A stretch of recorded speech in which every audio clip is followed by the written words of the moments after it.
Any questions? No. All good? Can you explain the mapping process, how you were bringing in new sounds and filtering out current sounds? Sure. Could everyone see? I had the visuals here, but you saw the lines going up and down. The primary waves I was working with are alpha and delta. And alpha waves go up, and I don't know if someone else would put it on, what would happen. But for me, my alpha waves go up when I think of music or use my imagination. And so when I would focus on the music or imagine more music, my alpha goes up. And this being my first show, some of this, using a system, some of this was kind of testing which levels would be highest. Delta has to do with critical thinking. I also find that my delta is really high when I'm stressed out. And so I felt my delta would be particularly high, but I think because it was a music performance, my alpha was higher.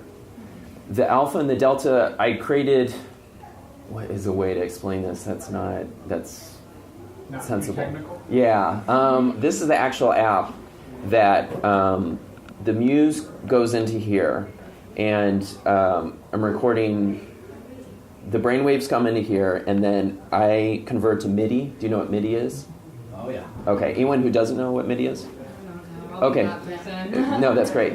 MIDI is a language that music machines use to talk to each other. It's musical instrument digital interface. And so it's a way to send tempo, notes, note on, note off, pitch. So it's a way for like keyboards to talk to drum machines, to talk to samplers. Okay. And so what I'm doing is I'm mapping the electricity in my brain. The Muse, it's got these sensors here, and what they do is they listen to the electricity in my brain. And so I'm taking electricity in my brain and mapping it to MIDI, so my brain can talk to this machine here.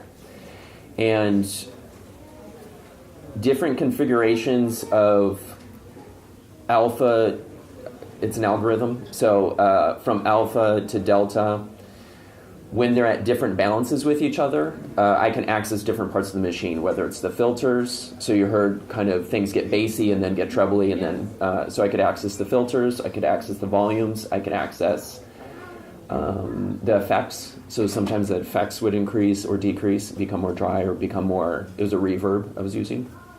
And then the other thing I did was when my delta would spike, it would add note to a sequencer loop, and that note would play for a certain period of time and then fade out. And so some of these rhythms were new to me as my brain was adding notes into this sequencer. And that's something, for me, is interesting to me because I want to hear the music as new as you are hearing it new, because it's just a more interesting experience for me.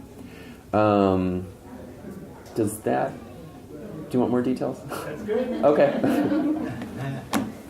So is there any time you had to reach down to like?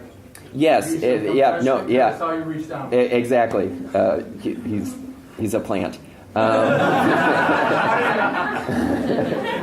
I'm buying him dinner afterwards. So one of my concerns was that my delta would be through the roof because there's a bunch of people watching me, and so I put essentially it's a compressor. So an audio compressor, if music is coming through and it's too loud, an audio compressor brings it down to a manageable range. And so I put a compressor on my delta waves. So in case they were like 30, I'm expecting like a 0 to 5. And so whatever it was, let's say it's 0 to 15, I would then map it proportionally down to 0 to 5 because that's what the machine is looking for. At one point, the compressor was too strong because my alpha was too high compared to the delta. And so I brought the delta compressor from 5 up to 10, so it was a little more balanced. And then the other thing I programmed in just recently was a sensitivity. So my brain waves go up and down pretty dramatically, and if it was mapped 1-to-1, it would just be these constant swishes up and down, and you'd lose a lot of the rhythms. And so if I make it less sensitive, the music becomes more rhythmic, but also more static over time. And one of the things I did was up the sensitivity because I wanted more dynamism in the music as the filters and effects were being applied. And so those are two sliders I've added for a show environment in case I need to tweak either the compressor or the sensitivity. How many people did I just lose? Was there a question up here? I would like to hear more about the mental work that you're doing Sure. during this performance. Absolutely. You look very meditative at times and very tense at Yep. times. I learned meditation when I was like 19 during an LSD trip, which I don't recommend. But that's how I learned. That's when I learned. I was hanging out with some people from Fairfield, and I didn't go through that process, but the idea of meditation was introduced to me. And so certain meditation techniques I've used for a really long time. And so at different times I was focusing on imagination or kind of relaxing into the music, and my alpha would go up. And then other times, it's the meditation technique I learned back then. It's imagining, if there's an entity here and I'm here, it's imagining the space in between. And what I'm finding is it jacks both my delta and my theta, which I'm going to incorporate more into the next performance, is the theta waves. In my tests previously, theta wasn't doing a whole lot, but in this type of situation, it's pretty dynamic, so it's important for me to make use of theta. And, other times, my delta and theta can go up if I just start to move or think about moving. And I didn't use beta this time, but beta has to do with speech. And so if I start to think words or start to say words, my beta goes up a little bit, but it's not a huge amount. Yeah? So you said you were a little bit more nervous because this was your first show. So was there anything unexpected that happened? I didn't realize the alpha would be so high because I associate alpha with more relaxed and like subconscious, like imagination work. And that the theta is pretty high and that I can start using that going forward, which is super useful. And the delta compressor worked. So if the delta compressor didn't work, you would just hear no bass and just like really tinny stuff the whole time, because that's the way I wanted. I've been rereading Doors of Perception by Aldous Huxley, and one of the ideas is that I wanted, when my mind was kind of tense and focused on language or focused on fear, for it to constrict the filters. So it would be less of a sound going through. And then if I could just relax into the moment, that opens the filter, and then the full signal could come through. Yeah. Now, for the rhythms, were any of the rhythms connected to your pulse? Yes. So the Muse has both an EKG and an EEG. So I only heard it dip once, but there was one time where the tempo did go down. So what I'm doing is mapping it within a reasonable range. And so if my heart is accelerating, it pushes it up within that tempo range. The range was 105 to 115. And so that's not what my heart was doing. So if my heart is above that range, it was nudging it up toward, and since I'm in this room with you all, I'm so excited to see you all, that it stayed towards the upper end of that 115 range. And there was one moment where I calmed down a little bit more, and I think it probably dipped down maybe 107 or so. But that's an important part for it, too, is that my body instructs the tempo of the music as well, conceptually. Sure. How did you get started on doing this for you? That's a great question. She's also a plant. I began, I did a show last month at CSPS using motion sensors. And so what I do is I put motion sensors on a dancer, and as they move, that's what composes the music, is the motion data. And so I had this system where I had a sensor talking over Bluetooth to an app and then converting that to MIDI, which makes music. And so I had that system. I'd been developing it for about 2 years. I started in Berlin with a dancer there and improved the system with a dancer in LA, and then worked with a dancer here in Iowa last month with the University of Iowa. And one day I was on Instagram, and I saw an ad for the Muse.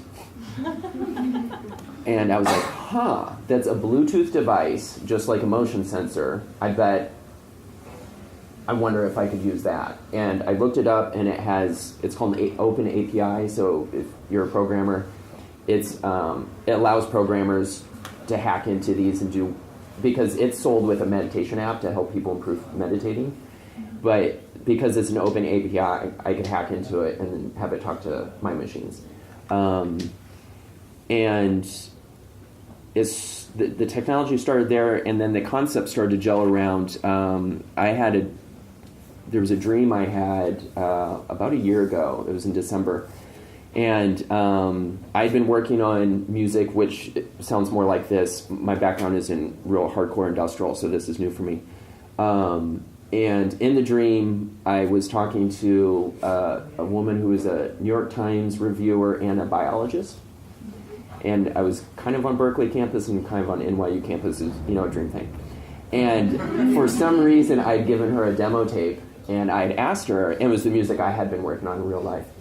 And I gave her this demo tape, not tape, but whatever. Yeah, mixtape, yeah. So I started this in the 90s. So I'd given her this demo, and so I saw her in the dream, and I was like, she's a dream person. So I saw her in the dream, and I said, "What'd you think?" And she said, it's really not remarkable, is it? I was like, oh. So crushed in the dream, I started walking away, and I was walking on Dream Campus, and I was thinking, what could I do to make this particular demo more interesting to this biologist? And I thought, well, what if I started to look up human DNA sequences, the patterns of them, and then map them to music? That would be an interesting album, and then I could potentially win over this reviewer. And I woke up and I was like, oh, that's cool. And I was like, write it down. And so I wrote it down, and I did a Google search, and I found the DNA mapping right away. And right at the top of the webpage, it said primary assembly, and that became the project name. And primary assembly is a term from human DNA. And I started to take those patterns and then turn them into percussion patterns and synthesizer patterns, and so those are some of the patterns that you heard tonight in terms of the loops. And then I was adding nodes to the loops on top of it. Okay, that makes more sense. Okay. That's one thing I was wondering about. Yes.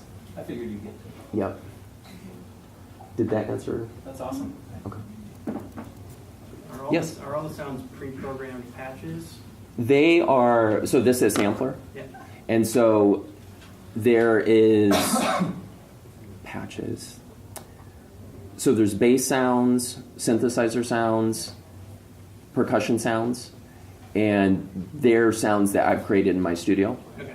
And so I wasn't synthesizing tonight, but I was composing. So I was assembling them. So there's no like surprise sounds to you? Well, there's bass, synth, percussion, and then there's an open track that has a synth note, just a single note. And so when my delta would spike, it would add a note to the loop, and so those sounds were new to me. So it was kind of like having a band and then jamming with myself with it. Note, and it also applies like effects to it as well. Yes. Right? Yep. Yep. Yes. She has a question. I just saw you raise your hand a lot of times. No, I don't have a question. I'm just trying to get that. Most of my questions are answered, but I'm kind of curious if you've ever done it when you were sleeping and like recorded it and then listened to it. Yeah, I haven't done it while sleeping. Just to see what it was. Yeah. You're not actually working on it. Part of me is concerned about wearing a device like too much, like I don't know, like radiation or I don't know, like the idea of like wearing it for 9 hours straight doesn't seem. So I haven't done that. What I have done, is I've done tests when I'm super tired and about to fall asleep, and recorded them. So I put it on and then hold the phone and then like be wobbling, but I haven't done a full night. And so I think certain waves, if anyone here is a brain scientist, might know what waves. Do you know what waves go up during sleep? I forget. I do too. I do. It's one of them. It's one of the 5, so we could just guess and have a 20% of being right. Theta Theta goes up when you're asleep. when you're sleeping. I wonder why my theta was so high during the show. I wasn't sleeping. That would be funny though if that did happen. And then my other question Yes. was just back to kind of the mental work of it. If Yes. you were are you thinking about, you talked about fear a little bit, or are you more like visualizing things? When I was actively trying to move up my delta, it was, and I love this slang that's just like, yeah, I jacked my delta, you know, like ridiculous slang that's come up as I've worked on this.